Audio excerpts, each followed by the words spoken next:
Hey everyone, and welcome back to Timeless. Today we're going to be going over my most anticipated cards from Duskmourn for Timeless. I made a separate video yesterday on the special guests if you want to see that. This is just for cards in the main set. Of course, the number one card that everybody's been talking about for Timeless is Pyroclasm, so I'm not going to beat it to death. This is a great card to counter energy. I'm just going to tell you how it's really going to warp creature decks in the format and what creature stocks are going to go up because of it.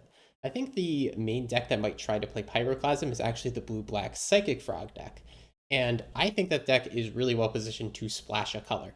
A lot of people have been trying light splashes in the deck. I've seen people run Sultai versions to splash Deathbright Shaman in Once Upon a Time. I've seen Esper versions to splash Swords to Plowshares. I've seen Grixis versions to splash a red interaction. And Pyroclasm is good enough interaction to splash for, in my opinion, especially if it is just in your sideboard. You could just run one Thundering Falls, one Steam Vents in your deck that's not a steep cost, and just fetch those up tapped whenever you need them. I think that it's going to help the deck a lot with its energy matchups. Pyroclasm itself doesn't actually hit any of the creatures in the deck. Of course, some of these creatures, as printed, like Psychic Frog, only have 2 toughness, but Psychic Frog and Nethergoyf are creatures that will grow out of the range of the Pyroclasm. So it's really only Orcish Bowmasters in the deck that will end up dying to the card. So I think it's a obvious slam dunk for the deck, and I think it's going to be making it worth splashing red for the deck and turning the deck Grixis, but I'm not the expert on these decks. And of course, I don't have perfect precognition, so we'll see how it actually shakes up. Cards that I think are going to go up in stock because of Pyroclasm, though, are actually the Goyfs. I'm bullish on Tarmogoyf for Timeless after Duskmourn rolls through, because Tarmogoyf and Nethergoyf both very, very easily dodge Pyroclasm.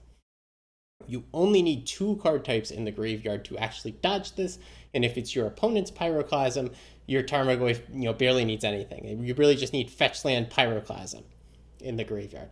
Nethergoyf only counts your own stuff, though, so it is possible that it gets got by Pyroclasm, but that would be quite unlikely. So Goyf stonks up. Boomer Jund, is it returning? I don't know. We'll have to see. All right. Fear of missing out. It's the background for today. I'm so excited for this card. This card is awesome. This is a red 2-drop that it just enables an aggro beatdown. I absolutely love it.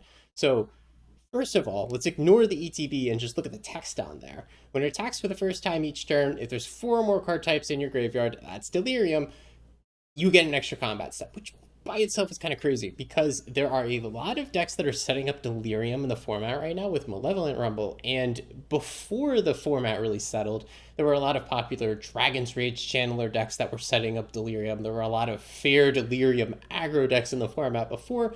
These decks aren't terrible, they're just pushed out of the format a little bit by energy. And what Fear of Missing Out is to me is a way to construct a non-energy aggro deck, a non-energy red deck, and have that deck be competitive, and have that deck really, really pack a punch.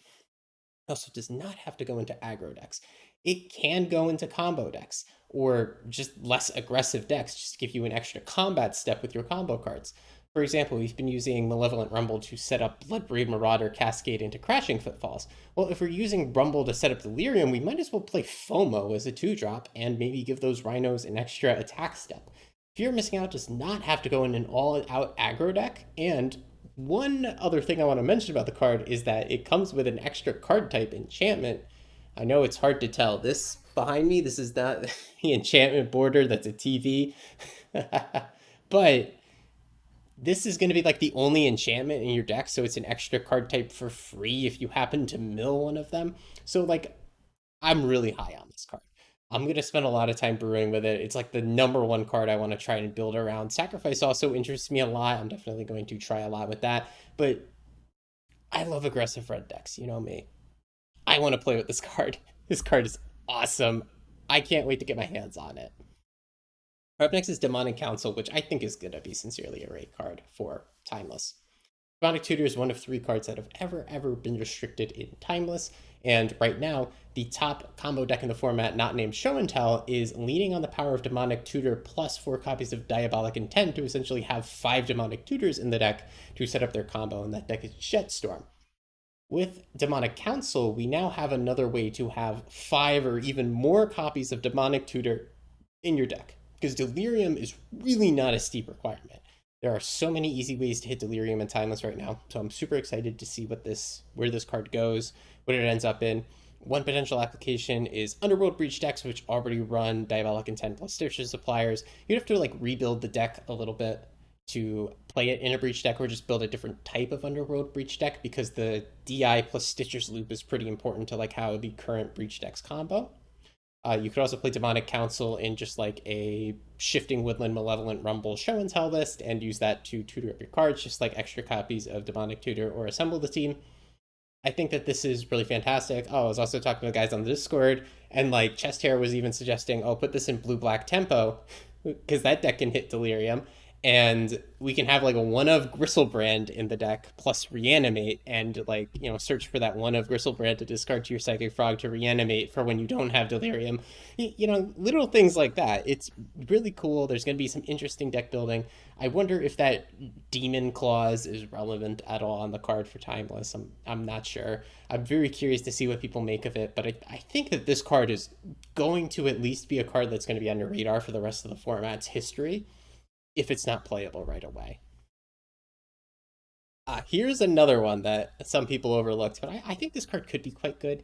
It's not going to be quite good right now, but Overlord of the Hauntwoods. You can cast it for 3 mana, and it's a 3 mana, you know, rampant growth style effect, but instead of just tutoring up a basic or whatever, you get an everywhere land. You get all of your types, you get all of your domain. This does not really go in territorial Kavu style like aggro domain lists.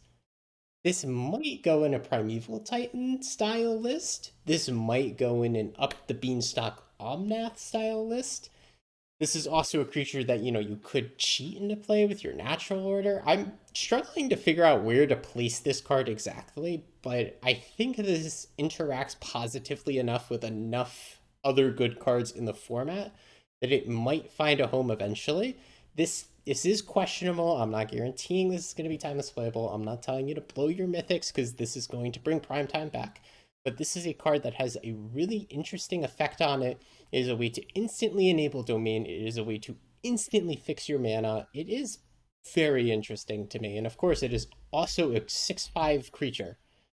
Even though I think most of the time when you spend mana on it, it's going to be spent for the impending cost. But if you have extra mana, or if you cheat it into play, it is a big creature that can get beating down, and also making everywhere tokens every time it attacks, which is super interesting.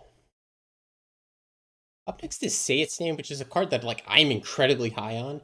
Like, I don't think everybody else is like understanding how good that this card potentially is, especially like in the current God Pharaoh's Gift builds.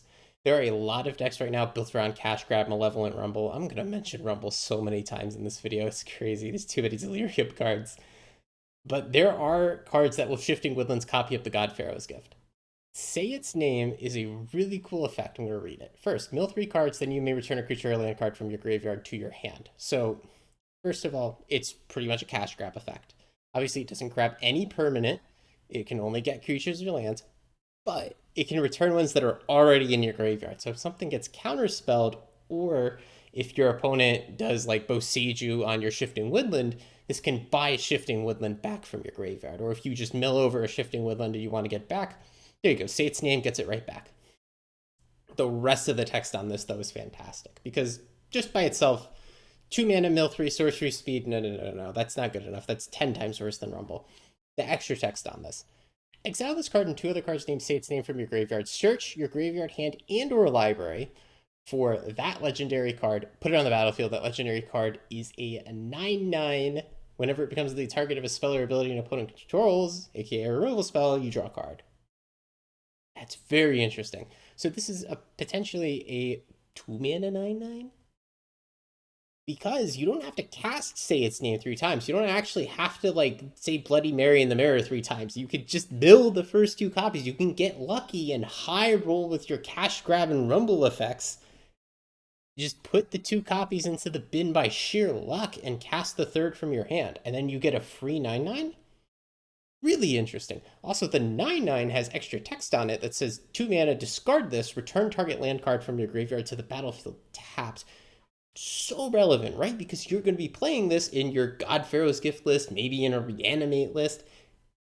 I love that this thing can discard it itself. And when it discards itself, very relevant effect. it buys back Shifting Woodland from the graveyard, or it ramps you to 4 mana so that you can Woodland the next turn, right? If you, on turn 2, discard this, it's going to bring a land back. Turn 3, when you untap, you play your land. It's your 4th land. That's Woodland mana, right? I, no one else freaking out about this?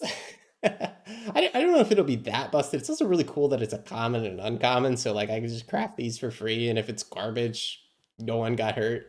I feel really bad when I like suggest a mythic special guest might be good, and then it ends up being dog shit because people do trust me to get it right.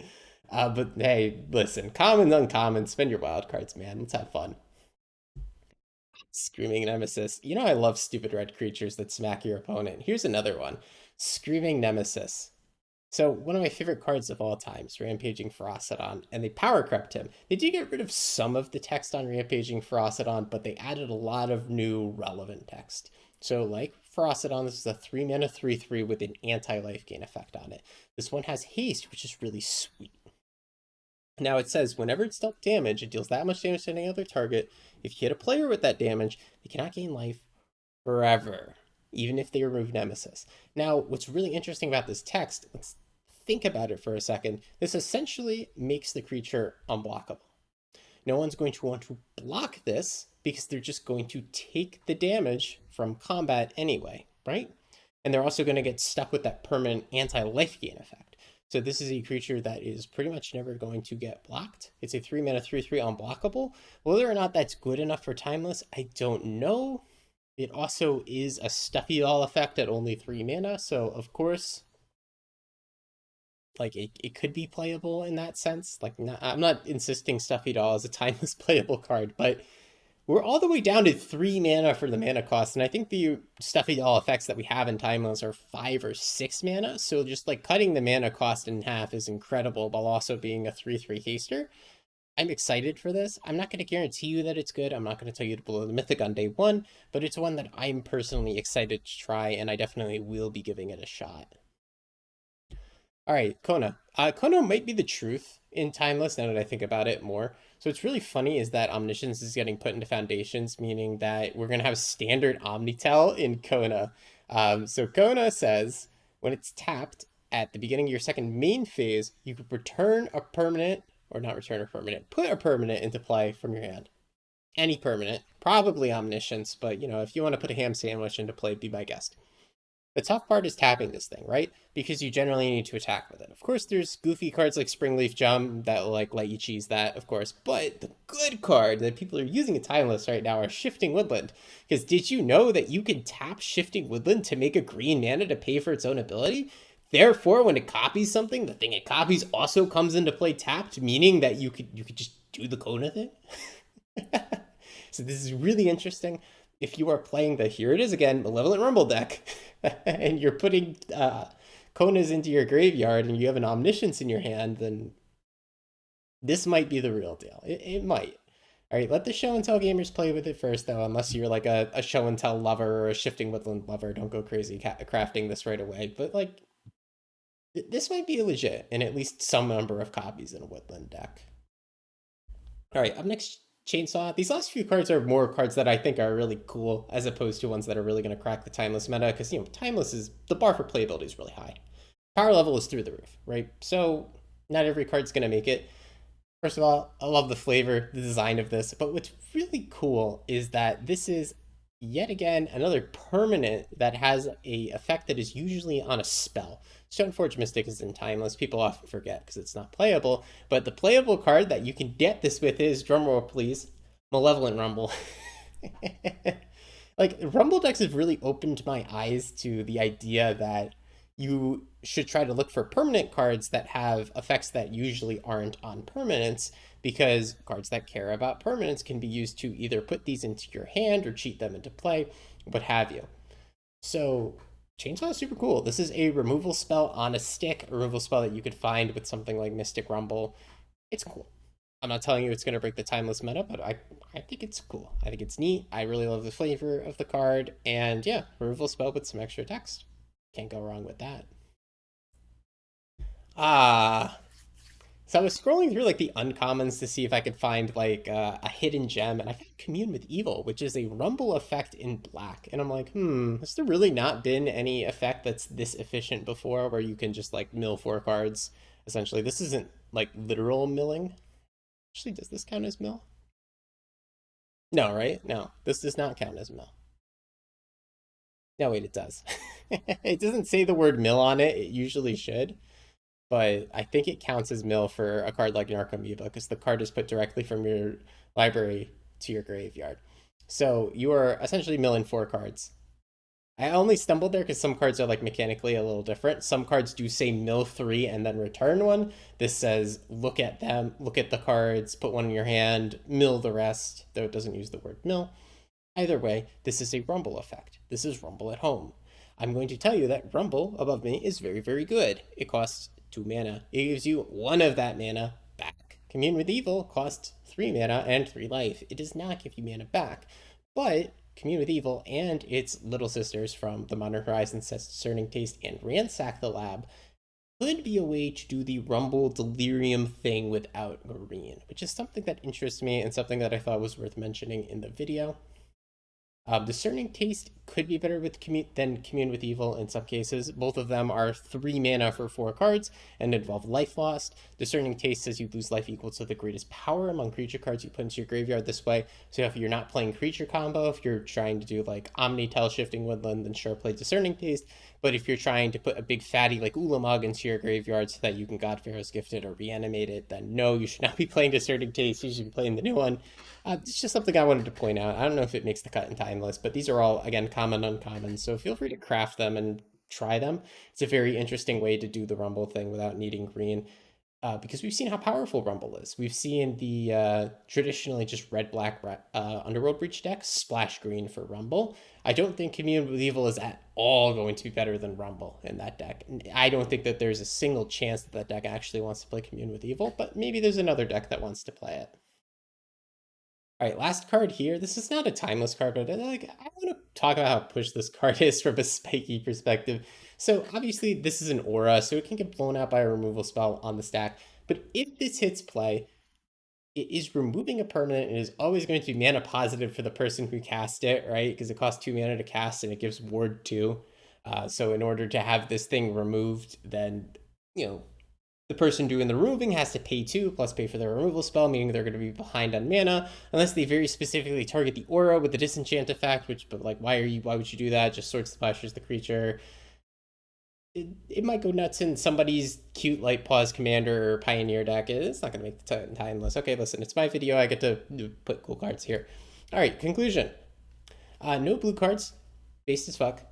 Cool set though. Love it overall. Very sad that we didn't get like those movie poster cards that you can see on the right. We could have had Goryo's Vengeance and Archon of Cruelty, but yeah, sometimes you win, sometimes you spin, as you say. And yeah, overall, I think that the set is going to be one of those cool sets that impacts Timeless a little bit, just like Bloomburrow did. I think it's going to be a bit more than Bloomburrow, though. Bloomburrow really didn't give us that much, but it did give us like cards like Cash Grab, Mockingbird that are really good texture cards for the format.